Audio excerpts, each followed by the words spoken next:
Bismillah, alhamdulillah, wassalatu wassalamu ala rasulillah wa ala alihi wa sahbihi ajmain. Эми бул мындай. 4 бапта деге. Ошол эмне себептен буга чейин ширкти түшүндүрдүк, ширктин түрлөрүн түшүндүрдүк, коркунучун түшүндүрүп келип, буга чейин ширкти кайтып жокко чыгарат түшүндүрдүк. Эми бул жакта ширк эмне себептен пайда болду? Эмне себептен ушул адамдардын арасында ширк пайда болуп, ушундай капырчылык пайда болду? Ошону түшүндүрүп турган 4 бапта. Биринчиси бул ошол эң улуусу мындай да, такваларга карата болгон, солихиндерге карата болгон чектен ашуу. Таква адамдарга карата болгон чектен ашуу. Эми бул кыскартып жазып атабыз, негизи аталышы мындай да. Адам баласынын капырлыкка түшүп калуусунун себеби жана алардын диндерин таштап салуусунун себеби бул ошо такваларга карата болгон чектен ашуу дейт да. Ошол жерде жазып коет такваларга, аулияларга, таква солихиндерге карата болгон чектен ашуу. Бизде динибизде чектен чыгуу, чектен ашуу тыюу салган. Я ахлал китаби ла таглу фи диникум деп айткан Аллах. Китебелери, диниңерде аша чаппагыла деген. Пайгамбар саллаллаху алейхи ва саллям хадисте айткан, халакал мутанаттигун деп 3 жолу айткан да. Ошо аша чапкандар, чектен чыккандар алар кыйрады дейт. Алар өлүмгө учурады деп 3 жолу айткан да, ошо деп. Анан аябай кайтарган чектен ашуу. Анан мындай да, эми бул чектен ашуунун түрлөрү бар да, түрлөрүн айтып беребиз. Эми буга чейин биринчи адам баласы эмне себептен капырлыкка түштү, ошону түшүндүрөлү. Кандайча? Ибн Аббастан келген сөз бар. Ибн Аббас айтат, алар мушриктер айтышты дейт. Ва қалу ла тазарунна алихатакум. Өзүңөрдүн кудайларыңарды таштабагыла. Эч качан таштабагыла силер кудайларыңарды. Ва ла тазарунна вадда ва ла суа ва ла ягуса ва яука ва насра. Айтышты мына аттар. Эч ошо вадды таштабагыла дейт, вадданы. Суаны, ягусту, яукту, анан насрды дейт. Деп ушуларды айтып, ушуларды эч таштабагыла деп айтып, бири-бирине айтышты дейт да. Анан Ибн Аббас айтат, бул аттар дейт. Нух коомундагы солих пенделердин бири, солих таква адамдардын аттары эле дейт да. Көрдүңбү аттар? Ягу, суа, яук, наср дегендер. Солих адамдардын Нух коомундагы, Нух пайгамбардын коомундагы ошолордун аттары эле. Алар өлгөндөн кийин дейт. Алар өлгөндөн кийин шайтан келип ошол коомго азгыра баштады дейт. Эмне деп? Силер отурган чогулуштарыңарга аларга эстеликтерин туруп койгула дейт. Эстеликтер, айкелдерин туруп койгула дейт да. Жана ошол эстеликтерди алардын аттары менен атап койгула дейт. Анан чын эле алар андай кылышты. Эмнеге кылышкан? Алар адамдар кимдер эле? Алардын арасында таква адамдар эле, солих адамдар эле. Аларды жакшылыкка чакырып, Аллах Таала тууралуу эскертип, жамааттан кайтарып ушинтип жүргөн адамдар эле да. Алар өлгөндөн кийин андай адам жок калды. Анан шайтан келип карасар, жакшылыктын эшигин ачпас болуп туруп, жакшылыкка чакырган кишидей болуп, жамандыкка адаштырды. Келип айтып, силер мында жок калды, силердин араңарда силер жакшылыкка чакырган киши жок болуп калды. Эми эмне кыласыңар? Эми алардын эле эстеликтерин коюп койгула. Ошо эстеликтерди көрүп туруп, алардын чакырып жүргөн, алардын эскертүүлөрүн эстеп турасыңар дейт да. Анан кайра таквачылыгыңар болуп, кайра Аллахка жакшы сыйынып турасыңар дейт. Карасар кандай келип атат да? Жакшылыктын эле эшигинде эле болот, субханалла. Анан ошентет, анан чын эле андай кылышат. Анан ошол коом болду да, ошол бир поколение, ошол бир доордогу адамдар, аны эстеликти тургузушат. Анан ошо чогулуштарында отурган жерлеринде эстеликтер турат эле. Анан кийин алар өлгөндөн кийин дейт. Алар өлгөндөн кийин илим унутулуп кетти дейт. Илим жок болуп кетти. Илим жок болуп кеткенин эмне мааниси? Эстеликтер эмнеге тургузулганын унутуп калышты адамдар. Кийинки поколение келип аларга сыйынып башташты. Эми бул башка адам Ибн Кайым сөзүндө да келет, ал сразу эле болуп кеткен эмес. Анын өзүнүн даражалары болгон. Биринчи жолу эле эстелик коюп койшкон, сүрөт коюп койшкон. Ошондуктан шариятыбызда сүрөт тартууга тыюу салынат. Кол менен тартууга, сүрөт тартууга. Аны электрондуу эме сүрөт эме боюнча бул жерде адамдар талаш бар да. Келер тыюу салгандар бар. Келер эми бул эми андай сүрөттөгүдөй эмес деп уруксат бергендер да бар да. Бирок анда да уруксат бергенде дагы муктаждык менен деп айткандар бар да. Көрдүңбү? Ошондон жанагы себепти. Анан эгерде сүрөт чыгарып алып мынтип илип коюу өзгөчө бир таква перзенттерин, бир таква бир немелерди, ошо адамдардын, алымдардын сүрөтүн илип коюу бул эң катуу тыюу салган шариатта. Ширктин башталышынын себеби ошол болгон. Эми бүгүн кандай болуп калды бизде? Таухидтен ушунчалык мына субханалла алыстап түшүнбөгөндүктөн элдер караса субханалла. Ар кайсы жана мисалы бизде алымдар деп жүрөт го, мисалы ошолордун сүрөттөрүн календарга Рамазан календари деп туруп ошол жака сүрөттөрүн коюп коюшат. Анан Рамазан айында эмне алып келип туруп үйгө илип коюшум керек экен да, ошондо субханалла. Рамазан айы бою карап туруш керек экен аны. Ушундайбы? Икона менен айырмасы эмне болуп калды анда? Икона ошол эле. Ошондо эмне болуп калган? Мына кандай болгон? Биринчи сүрөттөрүн коюшкан. Жөн эле турган да, жөн эле эстеп турушкан. Андан кийин ошол жака чогулуштарды уюштура башташкан. Алар анын ар бир поколение менен болгон да. Чогулуштарды уюштурса, анан ал поколение өлгөндөн кийинки доор келет дагы, келгенде шайтан кайра келип анан кою салат да. Ошол жерде бул жөн эле турган жок. Силер ошол жерге чогулуп сыйынсаңар, ибадат кылсаңар жакшыраак деп атат. Анан ошол жерге барып, бул жөнөкөй жер эмес экен. Бул жерде ибадат жакшыраак болот экен, кабыл болушуна себептер бар экен деп анан ошол жерге чогулуп ибадат кыла башташкан. Бүгүнкү күнү эмне? Кабырларга барып ибадат кылып жүргөндөр бар. Мечитти кабырдын үстүнө кургандар бар. Аллахтын алатына калат мечиттин кабырдын үстүнө кура турган болсо. Ким эгерде бир мечитте ичинде кабыр болгон бир мечит намаз окуй турган болсо, намазы кабыл болбойт. Тегизделип жок болуп, элдин баарын түшүнүгүндө жок, ал жакта кабыр бар беле жок экенин билбейт. Же алынды, же тегизделип анан мечит курса, өстүп болбойт андай. Атайлап кабырдын үстүнө курушат. Анан мечиттин ичине же болсо мечиттин ичине кабырды киргизип койгондор кантип көрүнүп турат. Өзү шииттердикинде. Мечитке кирет, ортосунда же башчагында мындай күмбөз турат да, кабыр турат. Ошондой. Бул христиандардан келген да, христиандардан келген. Анан ошол пайгамбар саллаллаху алейхи вассалам маатына алган бул нерсе. Каргыш айткан пайгамбар саллаллаху алейхи вассалам. Мындай эмне? Кабырлардын үстүнө мечит кургандарга. Анткени ал ширк алып бара турган жол. Анан ошондой болду. Ал жака барып сыйына башташты. Анан ал доор өлдү. Ал жок болгондон кийинки поколение келди да. Келгенден кийин эмнеге бул жактан ибадат кылып атышкан деп түшүнбөй калышты. Анан шайтан келип туруп аларга сыйынгыла деп анда да айткан жок. Келип туруп, могул адамдар. Булар Аллахка жакын адамдар эле. Аллахтын алдында булардын орду бар. Силер болсо күнөөкөрсүңөр. Эми Аллахка силер дуа кылып атканда булардын урматы менен дуа кыла дейт. Мына карындаш шактар көрдүңөр. Булардын урматы менен дуа кыла дейт. Анан Аллах Таала мына баланчанын урматы менен сенден сурайм. Баланча үчүн мени кечир деп сурап башташкан. Анан ал доор өлгөндөн кийин анан кийинкилер келет, келгенден кийин эмне дейт? Түзмө-түз ошолордон сурала дейт. Булардын урматы менен сураштан мурда силер булардын ыраазычылыгына жеткиле дейт. Анан ошентип ширкке түшкөн. Көрдүңөр, ошо жана урматы менен сураган эмне деп айтты эле көчөнү? Эң акыркы текчте айтып атпадык беле? Ошондой болгон да. Анан аларга сыйынып кетишкен.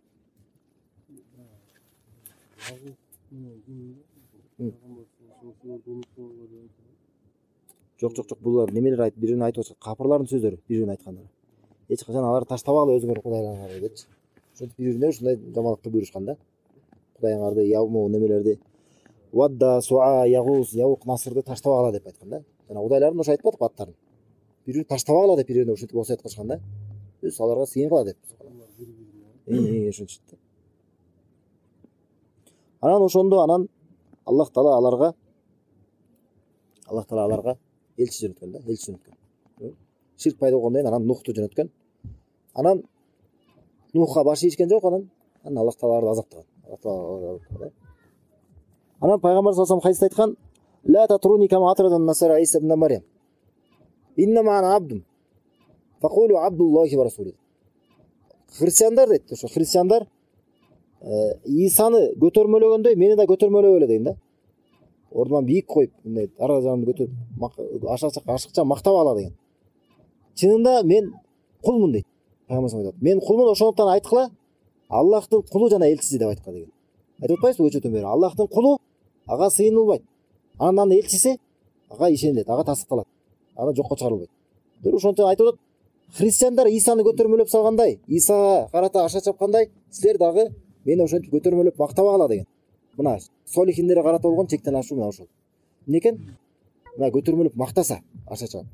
Пайгамбар саллаллаху алейхи вассалам хадисте айтат: "Иякум ал-гулу, фа инна ма ахлака ман qaблакум ал-гулу." Сөзсүз немеден дейт, аша чабуудан сак болгула дейт. Силерге чейинкилерди жок кылган ошол аша чабуу деген да, динден аша чапкандык деген. Динден чектен чыгуу. Эми мындай, ушуга чейинки айтылбадыбы бул окуяндар? Ушунун баары тең ошо сакваларга карата болгон жана сиздин сурооңузга жооп. Кантип чектен ашат? Мына ушул бизге чейин айткан нерсенин баары тең ошого кирет. Эмне болот экен? Биринчиден аларга сүрөттөр коюлат. Сүрөттөр тартылат аларга. Бул уже чектен ашуу шариатта. Бул дагы демек ширкке алып бара турган адамдардын капырлык алып бара турган бир жолдордун бири. Ошондой эле эмне экен? Экинчи, алардын күмбөздөрүн салат алар. Күмбөздөр. Эстелик коюлат аларга.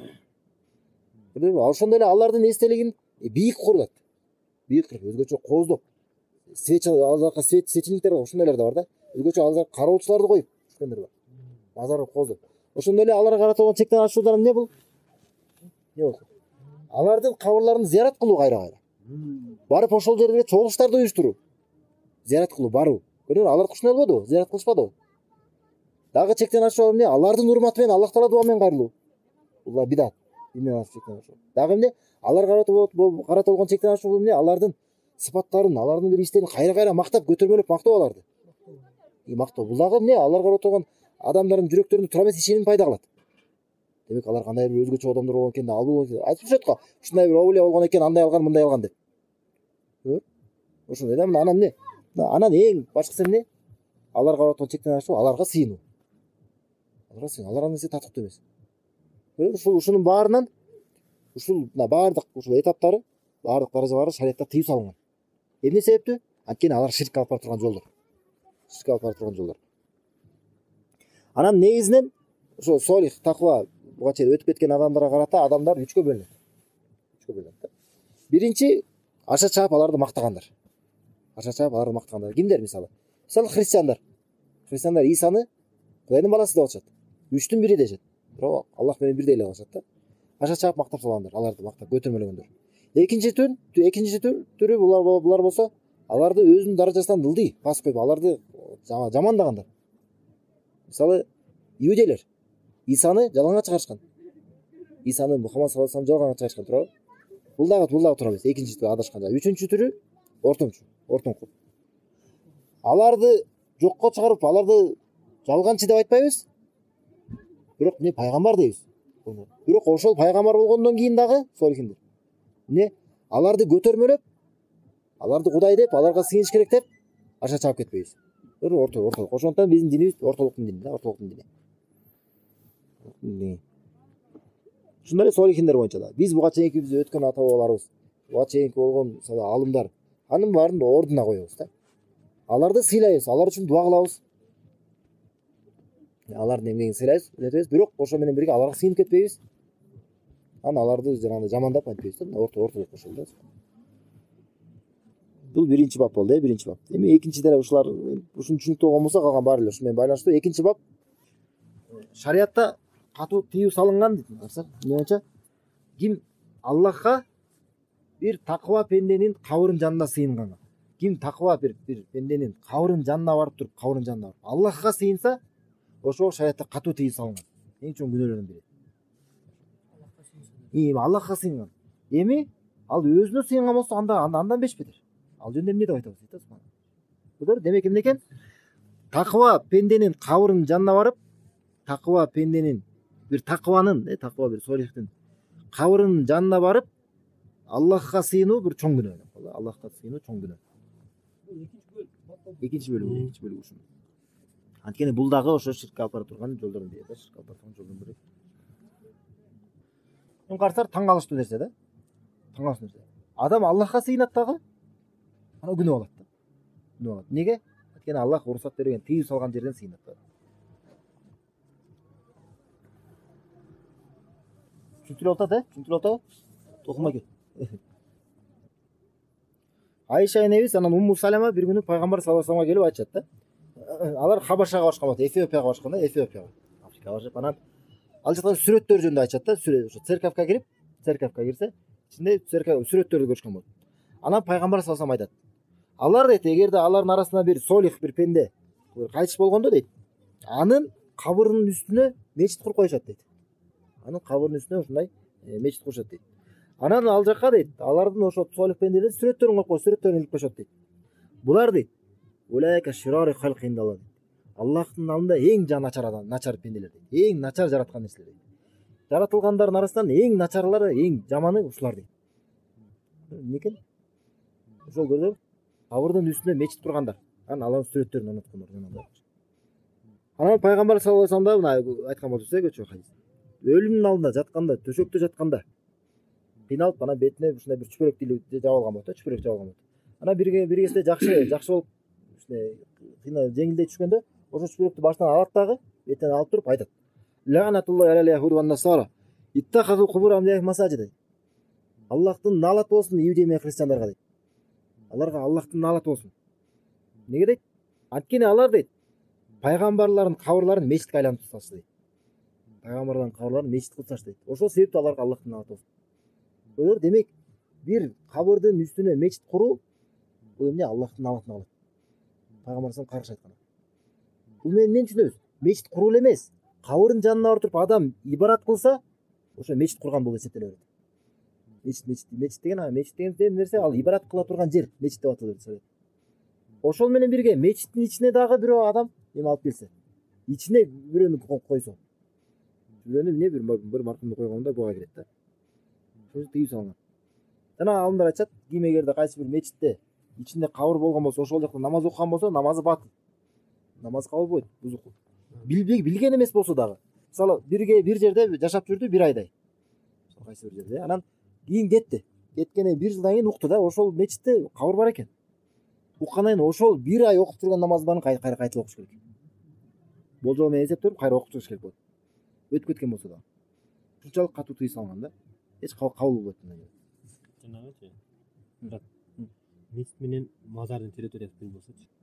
Мечит менен мазардын территориясы бир болсо окулат. Мындай ортосу бөлүнгөн болсо, забор менен же жол менен бөлүнүп, мына бул мечит, бул жак өзү бул кабырлар деп бөлүнгөн болсо, анда бул болот да. А, мазарбы? Мечит деген после этого анын крайына уже неме башталган да. Кабырларбы? Кабырлар. Не только Сулайман тоо. Мен ушу түштө көп жерде көрдүм да. Жок, кабырларбы же мазарбы? Мазар да. Адамдар барып сыйына турган мазарбы? Адамдар коюлган да. Мазар эмес да. Мазар деп коет. Ошентип койбойбу? Мазар деген кабыр да. Бул жакта мазар деп жанагы бакка барып туруп чүпөрөк байлап ушундай өзүнчө сыйына турган жер бар го. Бул жакта мазар деп ошону айтышат да. Мазар деп Бизде именно ошол жерде Сулайман жана айткан. Эми негизи ошондой да, Сулайман ушундай го. Мазар эски кабырстан бар, адамдар көмүлгөн жер. Ошонун үстүндөгү дарактарга барып чүпөрөк байлашат. Сулайман таштан сыйгалынат. Алар башка, ал ширк уже. Жанагы жакта ошондой. Эгерде забор менен тосулган болсо, Забор тосулган эмес да.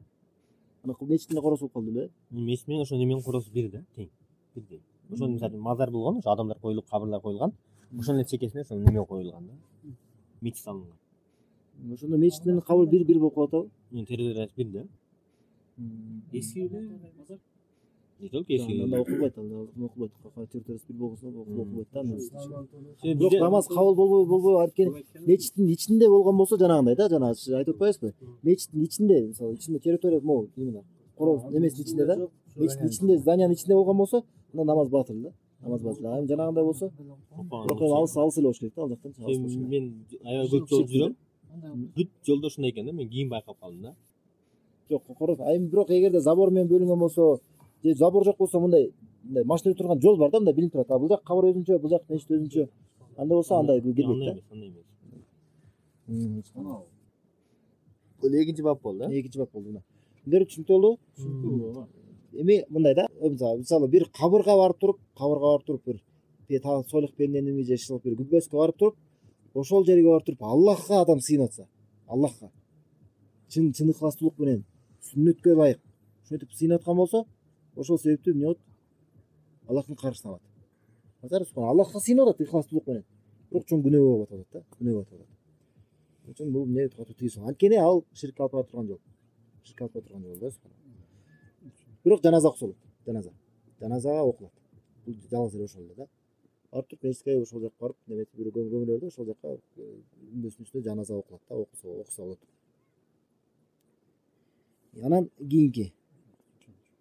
Мындай дейт.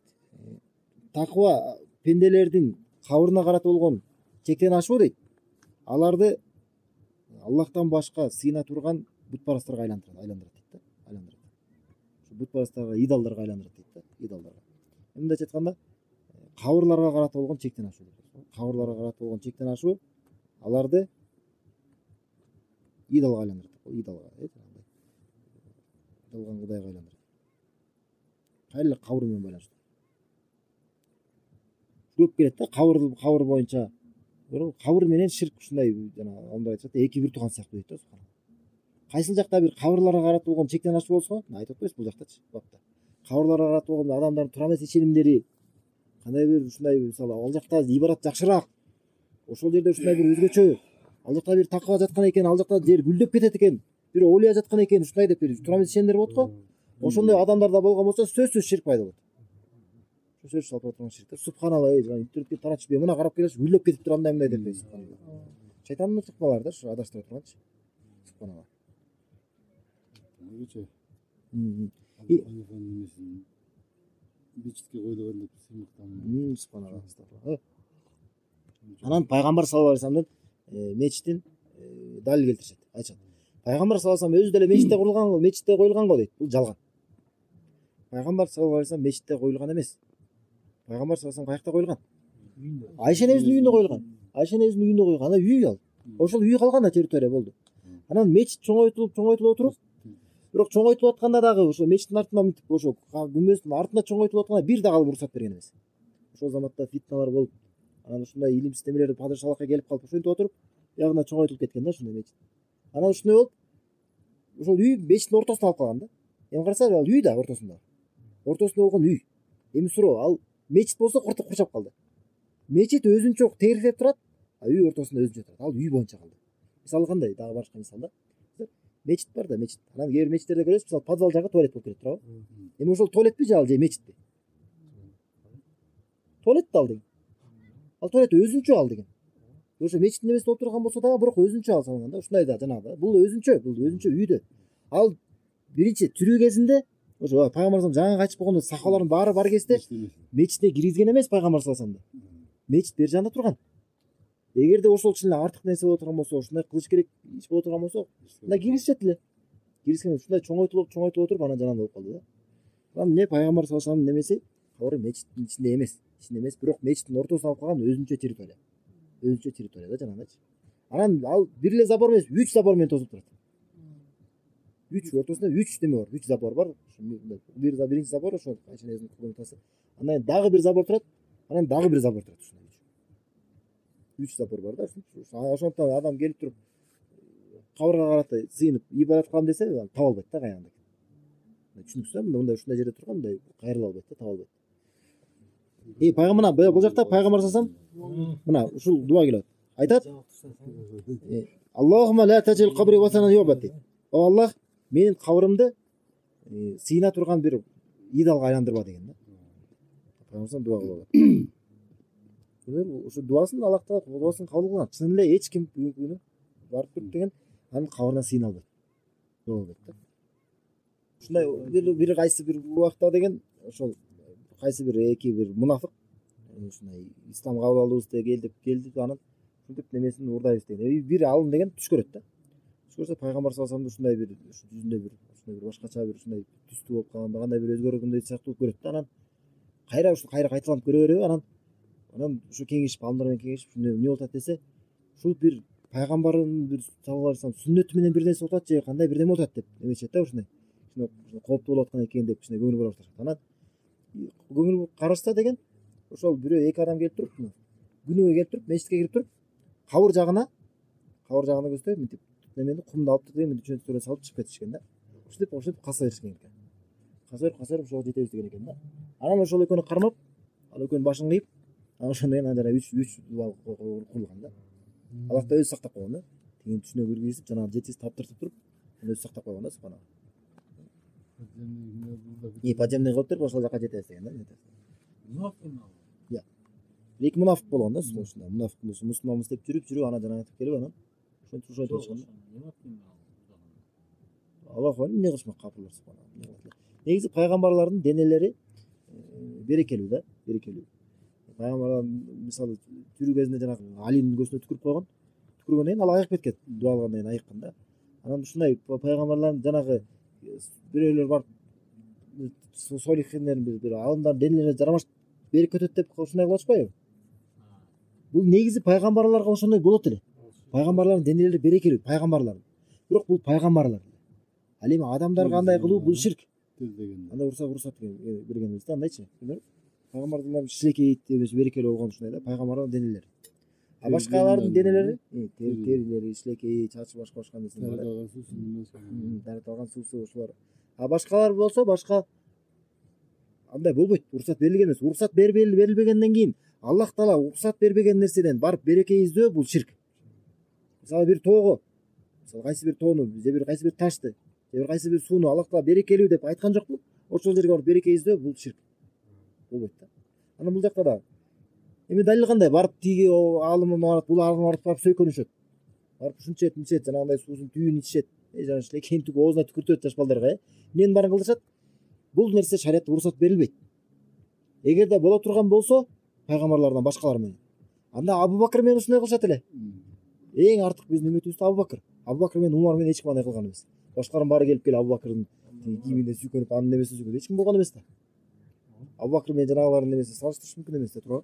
Ошон үчүн болбойт да, анда уруксат берилбейт. 4-бап. Пайгамбар саллаллаху алейхи вассалам таухидти коргогон жана баардык ширкке алып бара турган жолдорду тоскон. 4-бабы?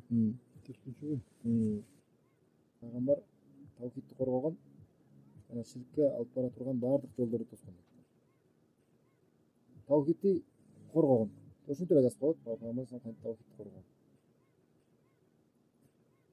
Анан баардык ширкке алып бара турган жолдорду тоскон. Пайгамбар саллаллаху алейхи вассалам бизге райым катары жөнөтүлгөн. Аллах Кур'анда айтат: "Инна арсалнака рахматан лил аламин." Биз сени аламдарга мээрим катары жөнөттүк деген. Аллах Кур'анда айтат: "Лакад жаакум расулун мин анфусикум." Мына силерге өзүңөрдүн араңардан силерге элчи келди. Азизун алейхи ма аниттум. Силер кыйналганыңар ал үчүн оор нерсе дейт. Силер кыйналып атканын көрүп ал кыйналат дейт, алдагы. Харисун алейкум, ал силерге умтулат дейт, силерге жакшылыкка умтулат. Бил муъминина рауфур рахим, жана момундар карата ал мээримдүү райымдуу дейт. Мээримдүү райымдуу. Боорукер райымдуу дейт да. Муну пайгамбар саллаллаху алейхи вассалам колунан келишинче үммөтүнө жакшылыкты каалаган.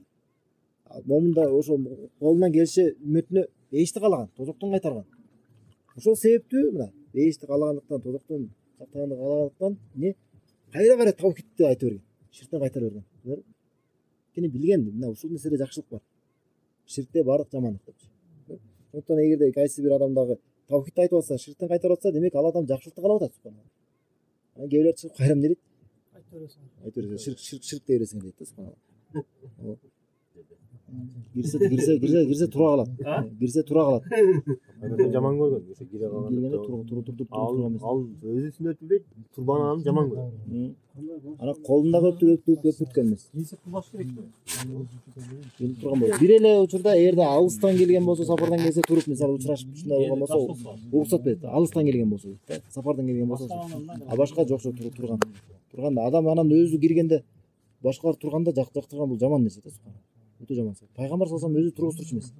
Киргенде тургузчу уруксат берчү эмес. Колунда өптүрчү эмес. Колунда турчу болбойт да, мындай субханалла. Турбаш туртуп айтыш керек, отургула деп. Башка биз дагы турбашыбыз да керек да, субханалла. Эми кийинки болду. Бул менен бүттүк. Бул менен бүттүк. Эми кийинки бөлүк, канчанчы бөлүк болуп калды? 5-бөлүк болот. 5-бөлүк. 5-бөлүк. Анан бул жакта бир эле бак. 5-бөлүктө? 5-бөлүктө бир эле бак. Маанилүү да булчу. 5-бөлүктүн аталышы мындай да. Бул үммөттө ширк болбойт деп айткандарга жооп. Бул үммөттө ширк болбойт деп айткандарга жооп. Жасыңар, ушул шайтандын жолунан ширкке түртүүнүн бир шек күмөндөрүнөн элдин арасында жайылып турган сомнениялардан бири, шек күмөндөрүнө бири ушинтип элдерди ширкке түртүүнүн жолун таухидтен үйрөтүүнүн кайтаруунун бир жолунун бири мындай шек жайылтып койгон адамдар арасында. Мынтип айтат: мусулман үммөтү эч качан ширкке түшпөйт деп. Сен мусулман болгондон кийин болду, ширк кылыш мүмкүн эмес деп. Ушундай сыяктуу сөздөрдү айтат. Уксаңыздар керек ушундай. Мына ушинтип дагы болду. Болду, сен мусулмансыңбы? Болду, мусулман үммөтү ширктен коркпой эле коюш керек дейт. Ширк анан дагы мынтип айткан: ширк мына ошол заманда болгон. Болду, азыркы учурда ширк жок дегендей да ушундай сөздөр айтат. Ошол убактагы мына тетинде акылсыз ташка башка бакка сыйгандар болгон. А андай нерсе жок. Ошондон кайра ширк деп айта берүү бул маанилүү эмес дейт. Ширктен коркпош керек дейт. Ширк болуш мүмкүн эмес, азыр дүйнөдөн коркуш керек дейт. Субханалла, ушунча башка нерселер. Ушинтип мына алымдар айтышат сизге. Сеттерин жазышат ушундай. Ширктен коркпой болуш керек деп ушинтип анан жүрүп өздөрү анан биринчи ширкке түшүшөт да, субханалла. Көрсөң өздөрү ширкке түшүп жүргөн болот да. Анткени ширктен коркпогон адам Ширкти изилдебейт да. Ширктен сактанбайт. Ширктен сактасын деп Аллахтан да сурабайт. Ошол себептен ширкке түшөт да. Ширкке түшөт. Анан бул жакта бир бап дедик, бир бап. Баптын аталышы ошол неме тууралуу. Бул үммөттүн кээ бири бутпарастарга сыйынып кетет. Бул үммөттүн кээ бири бутпарастарга сыйынып кетет. Бул үммөттүн кээ бир бөлүгү идалдарга сыйынат. Идалдарга сыйынып кетет. Эми бул шек сомнение кайдан пайда болду? Шайтан азгырып ушундай тажиктен алыстатыш керек болду. Ширкке түтүүнүн бир жолу. Экинчиден, бул өздөрү кээ бир хадистерди туура эмес түшүнүп алышкан. Хадисте келген пайгамбар саллаллаху алейхи ва саллям айтканда, чынында шайтан дейт. Ушул Араб жарым аралында дейт. Аравийский полуостровда ага ушу намаз окугандар, ибарат кылуучулар ага сыйнат экенинен шайтан үмүт үздү деген да. Хадис келген. Шайтан не дейт? Ошо Араб жарым аралында дейт. Ибарат кылуучулар ага сыйнат экенинен үмүтүн үзүп койду деген да. Үмүтүн үздү деген. Ушул хадисте келтиришет да, болду дейт. Болду, шайтан үмүт үзгөн.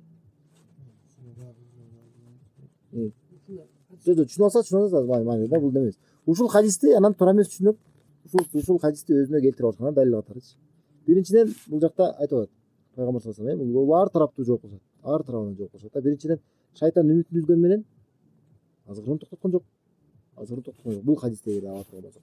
Экинчиден намаз ибарат кылуучулар деди. Аллахка ибарат кылуучулар, чын таухидти кармангандардан үмүт үздү.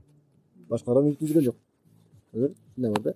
Анан бул кайсы учурда? Адамдар топ-топ болуп динге кирип атканда ошол убакта үмүт үзгөн. Ошол учурда айтылган сөздөр да бул чын элдин баары деп эткенде пайгамбар саллаллаху алейхи ва саллям айтканда мына шайтан үмүтүн үздү деген да. Кандай жеңиштүү болуп, кандай ачылуучулар болуп аткандачы. Анан буга каршы көптөгөн анык хадистер бар. Мына көрдүңүз, шектүү мындай сомнительный нерсени карман алышкан, а бирок анык хадистерди ташташкан. Анык хадистер бар да, пайгамбар саллаллаху алейхи ва саллям айтат. Мен чоң эң силер үчүн коркуп турган нерсе бул ширк деп айткан. Анан башка хадистерде мынтип айтат. Кыямат болбойт деген. Кыямат болбойт, качан менин үммөтүмөн кээ бир бөлүгү бутпарастарга сыйынып кетмейинче деген да. Менин үммөтүмөн деген. Анан пайгамбар саллаллаху алейхи ва саллям хадисте айткан, силер сөзсүз силерге чейинкилердин жолунан ээрчип кетесиңер деген. Силерге чейинкилердин жолунан сөзсүз алардын артынан ээрчип кетесиңер. Ар бир ушундай карш дейт, кадам алардын артынан ээрчип кетесиңер дейт. Алар эмес, кескелдириктин уясына кирсе, силер дагы алардын артынан ээрчип ошол жака кирип кетесиңер. Бир адам келип туруп эле кескелдиктин уясына кирүүнү эстеш мүмкүнбү? Нормалдуу нерсе эмес, туурабы?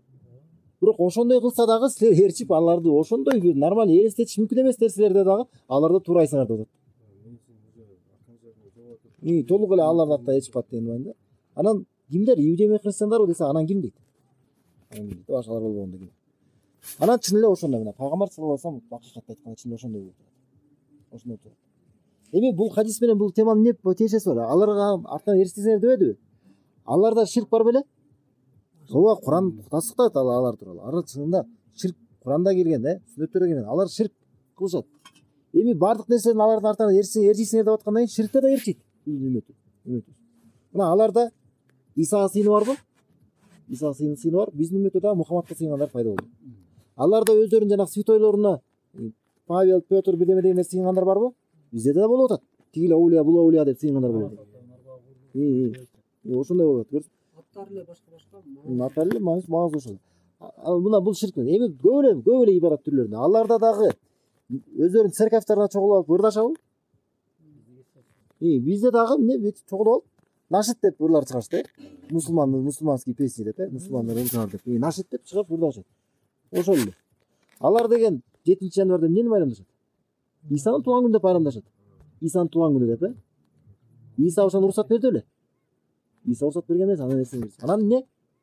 Булар дагы Мухаммад саллаллаху алейхи ва саллям анын туулган күнүн байрамдап атышпайбы? Мавлид деп жүрөт го, Мавлид деп баш айланып турган элдин баары чогулуп. Москваларга чейин барып элдин баары чогулуп бияктан болгон.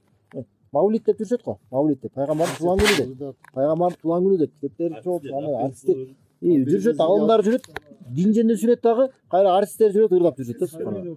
Анан аялдар чыгып анан бирдеме көрсөтүп андай болуп жүрөт да субханалла. Дуа кылып таркады ошолор Мавлидтен аягы. Анан ал залда, чоң залда аялдар эркектер аралашып чогулуп алып барды. Ал жерге мусулмандар барды. Алым дегендер. Оларды айтып бир нерселерди сүйлөп дагы атасына барып ашынды ыйлатып коюп коет. Маска ошого барган. көп жылдан бери өткөрүп жүрөт. Мына эмнени өткөрүп атышат? Эмнени өткөрүп атышат? Мавлид дешет. Мавлид эмне? Пайгамбардын туулган күнүн майрамдап атышат. Пайгамбардын туулган күнү Мавлид боюнча бул чоң тема, Уруксат болбой, ошондо дагы майрамдаса болот деген жолдорду келтирип, далилдерди келтирип ушинтип талашып жүрүшөт да, субханалла. Биз айтабыз да, пайгамбардын туулган күнүн майрамдаган адам анын өлгөн күнүндө майрамдап атат. Анткени пайгамбар саллаллаху алейхи биринчи күнү төрөлгөн, биринчи күнү кайтып болгон. Ошондо айтабыз да, анда силер өлгөн күнү майрамдап атсаңар, өлгөн күнүндө майрамдап атырсыңар. Анан пайгамбар саллаллаху алейхи вассалам туулган күнү эмне кылган ал өзү биринчи күнү? Ошо биринчи күнү мен төрөлгөн элем деп туруп, анан эмне кылган? Орозо кармаган. Караса ушул жакта шариаттык мындай бул ушул өкүмдө тонкость бар да. Орозо кармап атат туулган күнүндө. Ошо туулган мен ушул күнү мени Аллах Таала дүйнөгө алып келген деп туруп, ушул күнү төрөлгөн деп орозо кармап атат. Майрам күнү орозо кармоонун өкүмү кандай? Айт намазда Курман айт бизде 2 майрам бар, Айт намазда немеде, анан жума күнү мисалы. Ошо күндөрү орозо кармаганын өкүмү кандай? Арам. Адам күнөө алат. Айт күнү адам орозо кармаса, айт намаз күнү. Анын орозосу батыл күнөө алат, харам. Жума күндө болбойт, жума күндө харам. Отар 3 күнгө келип каза болот аны. Рамазанда эмес, Рамазанда болбойт. 5-күнгө мисалы айт кармасаң. Айт намаз, Курман айтта харам. Адам эгер орозо кармап жүрсө, бул харам. Эми карасак, шариатта демек орозо, майрам күнү орозо кармоо арам экен. Эми пайгамбар саллаллаху алейхи вассалам өзү туулган күнүндө эмне кылып атат? Орозо кармап атат. Ошо орозо кармоо менен бул майрам эмес деп түшүндүрүсү келип атат. Көрдүңөр, ошондой ким эгерде ошо алымдар айтат, ким эгерде пайгамбар саллаллаху алейхи вассалам туулган күндө ошондой эмне турасак, биринчи күн орозо кармап жүрсүн. Майрамдабаган билдирип. Жок. Бизде ошо суфилер да, субханалла. Өтө жеңил кармайт. Анан мына, көрдүңөр, мына ушул болду. Мавлид мына, көрдүңөр, ошондон окшош кетти. Жана көп ушундай нерселерди. Биринчи христиандарда ошо Исага биринчи туулган күнүн майрамдап баштаганда ширк болгон. Ошо өтөрмөлөп анан ошо анада карасаңыз эмнелер бар. Алар да жанагындай өздөрүнүн церковдагы моллорунун жана эме попторуна барышат дагы, күнөөлөрүн кечирip деп сурап туруп коюшат. Бизде дагы жанагындай болуп калды, барып Куран окуп туруп коет, эметип коет, жанагындай акча да берип коет. Ошону ошол жака барып бергенден көрүп, барып бир муктаж болгон бирөөгө берсе, ушул жакта субханалла. Себеби перселер мүнүп турат дейт. Амин. Бирөөгө жакшылык каалап атсаң, сага дагы деп турат. Ал бар. Ошого деп сага бирөө дуа кылган жакшы болот, чем өзүң. Эми карасаңыз, бирөө үчүн деп атпайбы? Бирөө үчүн. Жанагы ал деген кандай турат? Сен дуа кылып атпайсыңбы? Айтып атпайбы? Сен дуа кыл, бирок башка үчүн деп. Тигинде өзү дуа кылган жок да, башка бирөөлөрдү издеп жүрөт да, дуа кылдырып коет. Эми башка бирөөлөргө барып суроолор менен кайрылуу өзү эле шариатта туура эмес. Дуа кылып кой, айтып кой деп. Сахабаларга адамдар келип туруп деген айтышчы да. Мен үчүн дуа кыл дегенде, мынтип айтышты, амбия нахну депчи, биз эмне пайгамбарбыз деп жооп берчүбүз. Айтчы эмес, кайтарчы адамдарды. Болбойт, өзүңөр дуа кыла. Анан адам өзүнө дуа кылган жакшыраак тескерисинче. Жанагы сөз туура эмес. Анткени Аллах Таала Кур'анда айтат, амма южибул муттара иза дааху дейт. Ошол оор абалга, кыйынчылыкка түшүп калган адамдын дуасына ким жооп берет дейт. Ал кыйынчылыкка, абалга түшүп калган адамдын дуасына Аллах Таала жооп берет. Анткени абалы ошондой, билип туруп. Аллах Таалага жакын абалы. Кыйынчылыкка түшкөн адамдын абалы Аллахка жакын. Тигил адам башка бирөөнү сурасаң, ал кыйынчылыкта эмес, ал сенин абалыңды түшүнбөйт. Ага караганда сен жакынсың Аллахка. Сен дуа кылсаң жакшыраак. Эми мына ошол көрүнүчү, эми буга чейинкилерин мына жолунан ээрчип кетет экен биздин үмөт субханалла. Ошондон сөзсүз бул үмөттө да ширк болот. Пайгамбар саллаллаху алейхи кайтарган мындан. Эгерде болбой турган болсо анда эмне жана хадистин баары кайра ширктен кайтарган. Ушулар мына моолар кыямат болбойт деди мына келет го. Эми мазхабтарга бөлүнө турган болсо, ошо жана неме бар да, Абу Ханифа рахматуллахи алейхи өзү айтканда, эгерде хадис сахих болсо, ошо менин мазхабым деген да. Болду. Мааниси ошондой да, мен толук эле сөздөрүн ээрчип кетет. Башка сөздөрүн мынтип айткандар бар, 4 имам айтчы. Менин сөзүм хадиске каршы келсе, мен сөзүмдү балган ургула деген. Бир айтат, менин сөзүм хадиске каршы келсе, менин сөзүмдү заргып сала деген. Ошон үчүн алар сөздөр да мазхаб деген сөз. Бирок хадис анан жоготот. Хадис келгенде, мисалы силер бирөө келип айтасыз да. Хадисте келиптир, сакал коюш керек экен десе, жок, биздин мазхабта жок дейт. Ушундай айтат дегенде болду. Эми эмне дейсиз анда? Мазхабта жок экен, болду. Хадистин баары ары эле жеп кой. Биз мазхабта жок деп айтса болобу?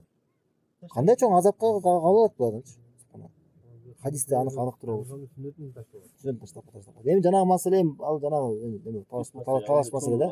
Бирок ошондой чоң бир маселе болуп турган болсо, ал эмес мавлидти да мазхабка жабыштыра башташты. Келип пайгамбарыбыздын туулган күнү майрамда болбойт. Абубакыр onu кылган эмес, пайгамбарыбыз өзү кылган эмес деп хадистер немелер келтирсең, биз мазхабта дейт да, биз мазхабты жабыштырып жүрүшүбүз. Мына пайгамбар саллаллаху алейхи вассалам аякта хадис айтат да, хадис айтат. Ва иннама ахафу аля уммати айматул мудиллин. Менин үммөтүм үчүн эң корко турган нерсе адаштыруучу имамдар деген. Адаштыруучу алымдар. Ва иза вака алейхим сайф лам юрфа иля йаумил кыяма. Качан алардын үстүнө кылыч түшкөндө дейт, согуш башталып турган болсо, кыяматка чейин көтөрүлбөйт дейт. Вала тaqумус саату хатта ялхaqu hayyu min ummati bil mushrikин. Жана кыямат болбойт дейт. Кыямат болбойт качан менин үммөтүмөн кээ бир топ дейт. Кээ бир бөлүкчөсү мушриктерге кошулуп кетмейчи дейт. Мушриктер менен бирге болуп кетмейчи дейт. Ва хатта ta'budu fi'atu min ummati al-awsan. Жана качан үммөт кыямат болбойт дейт. Жана качан менин үммөтүмөн кээ бир бөлүкчөсү бул идалдарга сыйынып кетмейчи дейт. Мына айтып атпайбы менин үммөтүмөн кээ бирөө сыйынып кетет деп атат. А тигилер айтат, жок, ширк болбойт үммөттө деп атат. Кимге ишенебиз? Пайгамбар саллаллаху алейхи ва саллям анык айтып хадистер бар. Айтат: "Ва иннаху саякуну фи уммати каззабуна салатун." Жана менин үммөтүмдө 30 жалганчы болот дейт. 30 жалганчы. Куллухум язаму аннаху наби. Ар бир тең мен пайгамбармын деп чыгат дейт. 30 жалганчы болот дейт. Ва ана хатимун набийна, мен болсо пайгамбарлардын акыркысымын дейт. Мен акыркысымын дейт. Ва ла набия ба'ди. Акыркысымын деп туруп кайра айтып атат. Менден кийин пайгамбар жок деп. Кайра тастыктап атат. Менден кийин пайгамбар жок деп. ولا تزال طائفة من أمتي على الحق منصورة. Жана мен үммөтүмдө дейт. Ушундай бир тайпа болот дейт. Анык акыйкаттын үстүндө. Жана аларга ийгилик жеңиш берилип турат дейт. La yadurruhum man khazalahum. Аларды жардамсыз таштап салгандар аларга зыян келтире албайт дейт. Хатта яти амруллахи табарак ва. Жана ошолор ушундай жеңиштин үстүндө, акыйкат үстүндө боло берет дейт. Кыямат качан Аллахтын буйругу келмейчи дейт. Көрдүңүз, сөзсүз түрдө жанагындай болуп кеткен болсо, жалганчылык жайылып кеткен болсо да, кандай оор абал болуп кетсе, эмне болуп кеткен болсо дагы сөзсүз бир топ кала берет. Туура жолдо болгон топ кала берет да. Топ боло берет да. Аллахтан сурайбыз биз ошолорду кылган болсун, э. Бирок ошон үчүн боло берет. Акыйкат толугу менен жок болуп кетпейт. Сөзсүз бир топ кала берет да. Акыйкатка чакыруучу топ кала берет да. Алар аз болот деген немеде бар, э? Иә. Саны аз болот деген. Жок, эми жанагы айттык го, аздык менен көптүк менен билмейт деп көчөгөн. А бирок кыяматка жакын мындай хадисте мындай дейт. Вабада ал-ислам гарибан дейт. Ислам чоочун болуп башталды дейт. Васайауду гарибан. Жана кыяматка жакын кайра чоочун болуп калат дейт. Чоочун болуп кайтып калат дейт. Фатуба лил гараба. Жана ушундай чоочундарга аларга деген бейиш болсун деген да. Аларга бейиш болсун деген. Ушундай адамдар арасында чоочун көрүнүп калат да. Аз болуп эле мындай. Алар айткан нерсеси адамдар бүтүн нерсе көрүп эле ушундай болуп калат да. Ушундай болуп атпайбы? İmamlar болот кыяматка жакын дажжалдан да көбүрөөк зыян неме кылат дегендей. Неме бар экен го. Ошо жамаатка чакыруучу имамдар ошолор деген ушу дажалга келиштин жолун даярдайт да буларчы. Сен жөнөкөй адам келип туруп христиан баласы мындай кылса кылбайт да, алып айтып атса. Ошо да. İmamın da kim var da aytsa. Ошо да. Сиздер андай да бирөө келип туруп, крестиме өзүң ыйлап алчы десечи. Айтат, койчу дейт. Болбойт дейт. А бирөө жерде молдо келип туруп, эме тумарды тагынып ал десе, сакалчан бирөө келип туруп, арабча сүйлөмүш болуп туруп, тумар так десе, ана тагылат да, анда шектенет да, андачы, болот окшойт депчи. Ошондой. Ошон үчүн биз эмне Куран сүннөттү карашыбыз керек да. Адамдардын артынан ячпейчи, анан биздин мазхаб мындай, биздин салтта мындай, тиги алым айтты, бул шейх айтты, андай айтты, бул мындай акыйкат табылбайт да. Акыйкат ушундай. Окуп атпайбыз. Аллах айтты, пайгамбар айтты. Аллах айтты, пайгамбар айтты. Могу Шейх ан-Нажи дегендин китеби. Шейх ан-Нажи минтип айтты деп буга чейин бир сөз уктарбы? Бир айтат, Аллах айтты, пайгамбар айтты. Аллах айтты, пайгамбар айтты деген сөздөр келип атат. Көрдүңбү, мына туура жолдун белгилери ушундай. Мындай кандай болуш керек? Аллах айтты, пайгамбар айтты. Биз буга чейин мисалы Шейх ан-Нажидин артынан ээрчип аткан жокпуз. Биз ушу Куран сүннөттүн артынан ушунуп атабыз мунун баарын. Куран сүннөттүн негизи. Бул менен бул бөлүк да бүттү. Бул бөлүк да бүттү.